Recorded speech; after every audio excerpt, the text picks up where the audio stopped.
das cinzas. E por que ela tem um significado muito forte para a gente? Porque quando nós recebemos o nome de Lídice, é como se Lídice tivesse ressurgido novamente.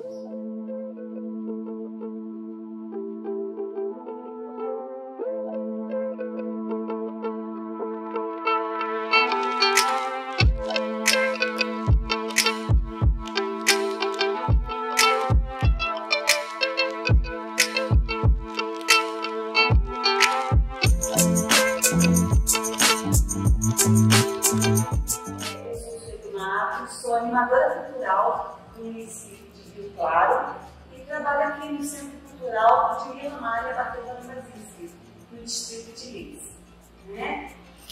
Vim hoje aqui passar para vocês um pouco da história de Lídice, em homenagem a uma aldeia tcheca da antiga Tchecoslováquia, hoje República Tcheca. Mas tudo começa na fazenda de Santana. Lídice, começou na fazenda de Santana, de propriedade de Joaquim Gonçalves de Souza, Portugal. A localidade cresceu em torno da cidade, da nossa paróquia de Santo Antônio. Olá, sou Elias de César Teixeira, sou funcionário aqui da paróquia, na verdade funcionário da Ermita Diocesana de Barra do Piraí, Volta Redonda, e também presidente da Associação de Moradores aqui de Lídice, a Amadel. Elias, Lídice, o município de Rio Claro, a nossa história começa lá em São Marcos, E para quem não sabe, ela é a única cidade destombada, para que fosse feito uma represa, O que você sabe dessa história, Elias? Então, Sueli, assim, eu tenho um ponto de vista, que não vai de encontro com as informações que a gente já tem recebido aí, Para mim, essa história de São João Marcos, para mim, é muito oculta, porque tem muito mais coisa por trás disso do que só a intenção da represa. A represa por si só, ela não levaria, vamos dizer, o alagamento, tirar as pessoas da cidade, desfazer da cidade por conta de uma represa. Até porque o que a gente sabe, a represa não chegou na cidade mesmo, Então você já começa a perceber que tem coisas ocultas nessa história, que não é contada, na verdade não é contada por ninguém, o que não é interessante, Não é interessante que se sabe ali o verdadeiro sentido, dessa crueldade que fizeram com São João Marcos. As pessoas, principalmente que moraram lá, conhecem o verdadeiro nome, até tiveram, nós sabemos disso, foram muito resistentes, para não sair da cidade, porque eles viam que o projeto da represa não iria afetá-los. E com um ato de covardia do governo federal e outros interesses, eles começaram a destruir a cidade para que as pessoas saíssem de lá. Por isso é uma história mal contada, que tem muita coisa aí por trás disso, que não quer que as pessoas saiam. E a gente sente porque, com o passar do tempo, foram nos contados, o objetivo de um grande empreendimento da empresa, que iria beneficiar a capital, aquela coisa toda. Mas quando você senta para conversar, principalmente com um morador de São João Marcos, você fica muito triste de saber que foi enganado nessa história. E uma coisa assim que a gente para pensar é que, como está sendo contada apenas um lado da história, e esses antigos moradores estão morrendo. Existem poucos hoje em dia. Então, que lado da história que vai ficar? Deveria, agora, ter uma contrapartida em relação a isso. Eu penso que a Secretaria de Cultura, porque eu sinto isso aí, eu falando como presidente da Associação de Moradores aqui de Lídice aqui agora. Eu sinto que, ao longo do tempo, nós perdemos o gosto pela nossa cultura, pela nossa história. Nós não contamos mais a nossa história. No tempo que eu estava no colégio, se falava muito de Lídice, falava muito da história de Rio Claro, São João Marcos. Hoje, a gente não está vendo mais isso. Se você for... está sendo perdido, apesar do esforço. Sim. Se você for percorrer aqui a cidade, e ter uma entrevista com um jovem, você falar para ele de São João Marcos, As crianças falam mais ainda. Estão falando mais? Sim, por causa do colégio, essa coisa. Você sabe que o professor tem essa coisa de estar resgatando. O professor ele é um historiador nato, né? As crianças falam. Em 10 de junho de 1942, o vilarejo da antiga República Tcheca foi dizimado à mão de Hitler. Por quê? Um regente do protetorado da Boêmia Morada, Reis, ele foi morto numa emboscada. E disseram a Hitler que o povo da aldeia de Litz havia escondido quem fez esse atentado. Hitler simplesmente mandou dizimar a cidade. Os homens foram executados, as mulheres mandadas para campos de concentração, né? E as crianças também. No total foram assassinadas 340 pessoas, inclusive 88 crianças. E aí, no ano seguinte, em 1943, várias cidades, praças, ruas de todo o mundo foram homenageadas com o nome de Litz. E a nossa cidadezinha, no interior fluminense, foi escolhida para poder fazer essa homenagem. Então, no dia 10 de junho de 1943, Santo Antônio do Capivari passou a ser chamada Litz.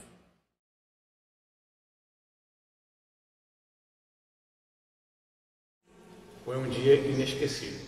Foi uma data muito bacana, muito bonita.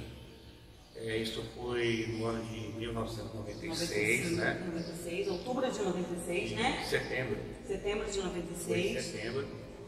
O presidente, na época, da República Tcheca, Václav Havel, ele estava de férias. E essa paixão que nós temos, né, por Litz, pela história, foi montada uma comissão. Nós tivemos na embaixada, no consulado em São Paulo, consulado em Rio. Olha, nós estamos sabendo que o presidente vai vir ao Brasil, nós queremos que ele passe por Litz, né? E aconteceu que as coisas foram se ajeitando, né? A cidade inteira se programou. Exatamente. E com ele sabendo, né, dessa vontade de que ele estivesse aqui, ele fez a agenda dele passando aqui para conhecer Litz. Ele chegou aqui, presenteou, o primeiro lugar que ele visitou, né, assim que ele desceu, a praça estava cheia. Né, foi uma data muito festiva. Muito bonito. Nós estávamos na véspera da 7 de setembro, né? E aí, o primeiro lugar que ele veio visitar foi aqui a paróquia, Santo Antônio. E nessa visita, ele presenteou a paróquia com a imagem do Menino Jesus de Praga, que é uma imagem belíssima, que tem uma história muito importante para ele, né? E ela é toda de porcelana, fez questão de trazer ele entregar isso para, na época, o padre Sebastião, que estava na paróquia, e entregou essa imagem para a comunidade. Foram duas ainda. Sim. Uma paróquia e a outra creche que leva o nome do Menino Jesus de Praga. Exatamente. Foi um evento tão grandioso, né? Que essa imagem hoje aqui dentro da paróquia ela é muito significativa também para nós. O atual pároco que está aqui hoje, que é o padre Nani, né? Ele já teve alguns momentos ali de fazer homenagens bem fortes, como por exemplo foi no dia 21 de setembro, se não me falha aqui a memória, não estou me recordando agora exatamente o ano. Nós fizemos 10 de junho e depois em setembro, dia 21 de setembro, que é a data que se comemora o Menino Jesus de Praga. Nós fizemos uma homenagem, então nós fizemos uma procissão belíssima com as bandeiras do Brasil, do Vaticano, da República Tcheca. Nós fomos até o monumento, né, fazer um momento ali de homenagem, isso no dia 10, e essa imagem ela ficava lá atrás, não sei se você lembra. Sim. O cantinho lá atrás escondidinho. por vontade do coração do padre, ele disse, não vamos dar destaque a essa página. Por isso que ela agora ela saiu de trás, ela veio para cá com todo um rito celebrativo, festivo, para a imagem que está aqui próximo ao presbitério, no local da celebração das missas, e ficar visível esse presente que nós tivemos do presidente Václav Havel, que foi um dia muito especial para todos nós. Né? Isso, na verdade, fortaleceu um laço que já tinha, né, um laço grande, fortaleceu bastante. Por isso que eu disse, Sueli, que nós não podemos deixar essa história, a nossa história ser esquecida, né? Tem que ser contada constantemente por todo mundo, de criança a adulto, ao idoso, contar a nossa história, né? Porque isso não pode ficar só na memória de um ou os outros, né? Tem que fazer, faz parte da nossa vida, do nosso dia a dia. Com certeza. Mais uma ideia. Sim, e foi assim, como disse, um dia maravilhoso essa visita do presidente aqui. E ganhamos também, né, destaque a nível nacional, mundial também, né, o presidente da República Tcheca está visitando um vilarejozinho que nós não tínhamos nem 3.000 habitantes na época, né?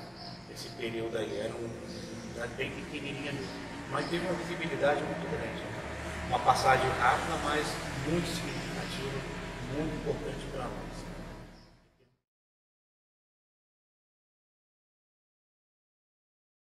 Nós temos uma ligação muito forte com o consulado de São Paulo, né? O ano passado nós sofremos, o ano passado e no início desse ano nós sofremos com duas enchentes muito fortes. E a nossa creche que está aqui ao lado, ela foi totalmente destruída. E aí eles vieram, eles ajudaram com o mobiliário, eles ajudaram a tornar a creche novamente aconchegante para as crianças. No dia 10 de junho acontece uma festa muito bonita, que todos estão convidados, chamada Festa da Paz. Nessa festa, o consulado vem, eles participam com a gente, e o ponto alto dessa festa é uma gincana, chamada Gincana Cultural, em que nós resgatamos a história, a ecologia e além do divertimento. São 2 dias em que a população participa, não só os participantes da gincana, mas a população inteira participa através da cultura, da ecologia e das brincadeiras que são feitas.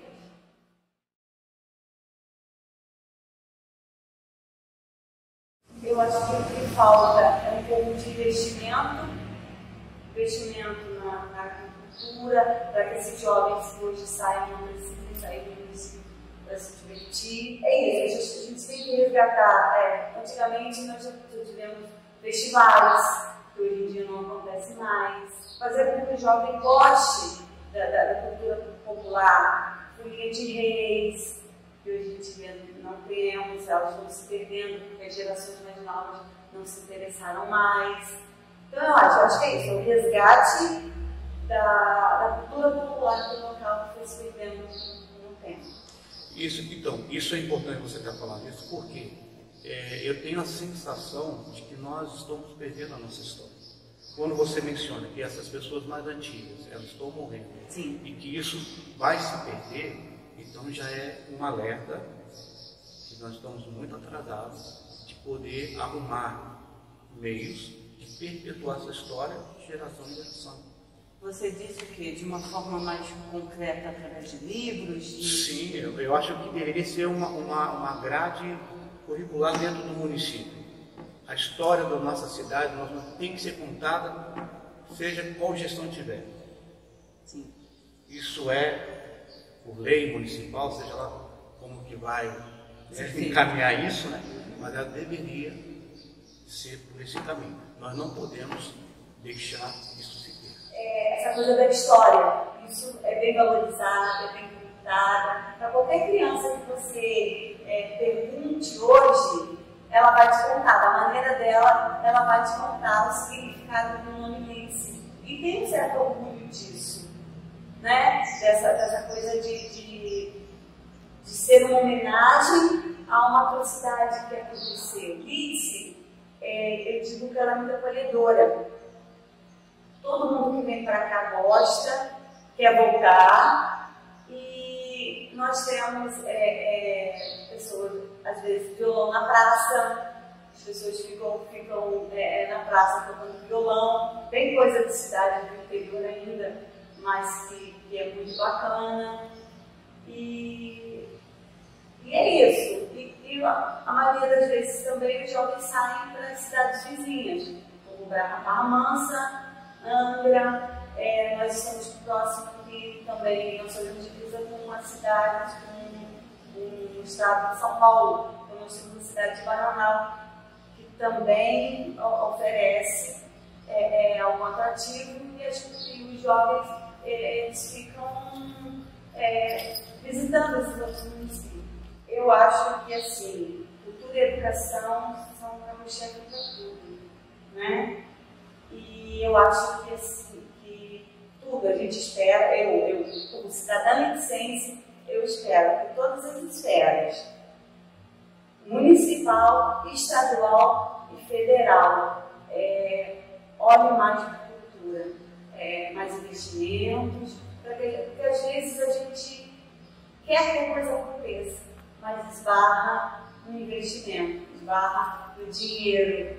Então, eu espero que a gente seja agraciados com isso, com as verbas para a educação, para que a gente possa fazer mais, porque a gente, às vezes, está muito limitado.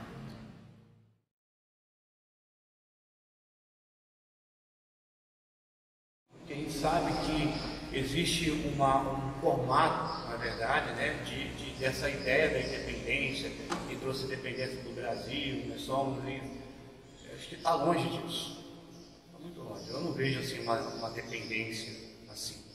Nós somos muito atrelados, amarrados por muita coisa, né, que não justifica o grito, né, o grito por si.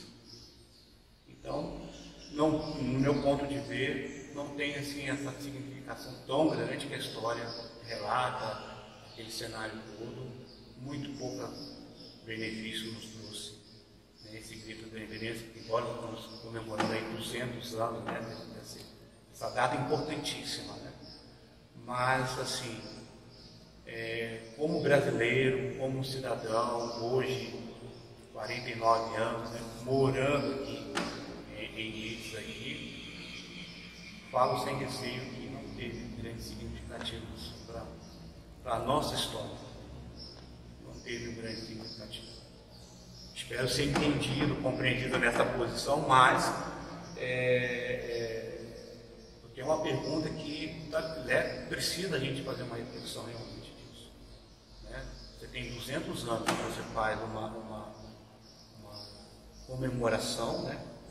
E a história nos diz que essa dependência nos trouxe progresso, não trouxe outras coisas. Claro que teve aí, né, os seus benefícios, que não foi tudo de ruim, mas a nível, né, de um crescimento, de uma evolução, eu acho que tinha mais um cunho político do que realmente uma cidade ou um país que fosse realmente independente. A história, eu estava até conversando aqui com o padre, né, o padre Dani,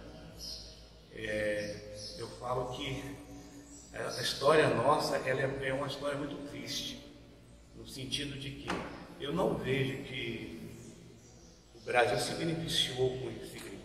Nós sempre fomos explorados pela Europa, sempre. E até hoje, a influência europeia, né, na geopolítica, em relação ao mundo, à realidade econômica e tudo mais, nós somos explorados até hoje. Que independência é essa? Você não consegue, você pode dizer que você é independente, que você está amarrado, atrelado a certas situações e você é obrigado a cumprir determinada regra. Isso é dependência? É algo que a gente tem que se perguntar. Então a gente fica claro que é nada mais do que uma questão política. na época talvez muito necessário, mas em questão de benefício, de desenvolvimento do país, da cidade, dos municípios, inclusive o nosso que é pequenininho, igual eu aqui, né? Espero que o povo me entenda também. Nós temos 176 anos, 170 anos de municipalização, né? Nós estamos caminhando para 200 anos, que é Rio Claro, nesses 170 anos. Só pela fundação, a própria São João Marco ensina os prejuízos, né, desse grito aí, porque você mencionou, Sueli, ela foi a primeira cidade e única a ser destombada. Que sentido tem isso num grito de uma independência? Né? Então era para a coisa ter sido, a história ter sido relatada de outra forma. Né? E ele vai para Rio Claro, vem para Liga, vai, de modo geral, ali no Brasil. Eu acho que muito pouco impactou esse grito da independência. Precisava ser feito? Sim. Mas a infraestrutura, não teve infraestrutura, não teve nada por trás disso. Porque dar o grito simplesmente por dar, eu acho que não mudou muita coisa.